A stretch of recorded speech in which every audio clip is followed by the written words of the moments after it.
Just by happening to see the beans rolling on the table, the man discovers a terrible secret, for it indicates that the outpost they are stationed at has been severely tilted. And worse still, not only has the outpost run out of drinking water, but there is also very little food left in the refrigerator since the next batch of rotating personnel is already 3 months overdue. In order to survive, the 4-member team can only eat the least amount of food every day to maintain their basic physical fitness. In the distant year 2026, most of the Earth's landmasses have long been flooded, and only 2 landmasses have survived. So the competition for land and resources among various countries has become even more formidable. And this extremely important sea outpost, only 4 soldiers stationed, in accordance with the provisions of every 2 years, will only have a new personnel rotation, but do not know what the reason, obviously long after the prescribed time. But they just cannot see come to the rotation of the comrades. Just a few people into despair. This day Martin but suddenly saw something. He immediately called the captain. Just look at a glance. The captain immediately ordered Lucy to open the radar to check. It turned out that they actually found a ship not far away. Martin just said happily that it must be the rotation ship to come, but the next second the captain ordered to be ready to fight, because it is not sure if the other side of the enemy is a friend or foe.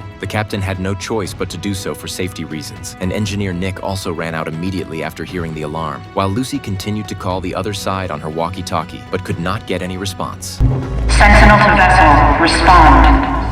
At this time, Martin and Nick had finished filling the shells, but the captain suddenly changed his strategy. Considering that on that ship might be his comrades, he ordered Martin to drive the small boat forward to scout the situation. Although he didn't understand why he had to choose himself, out of the soldier's nature of obeying orders, Martin still resolutely carried out the order. As he gradually approached the boat, the letters on the hull were gradually clear, and this boat was the rotation boat they were waiting for. But he shouted a few times one after another, but he did not hear any response from his comrades, and seemed to feel some kind of danger. Martin immediately loaded his pistol. Then he climbed onto the boat, at the same time with the walkie-talkie to report to the captain.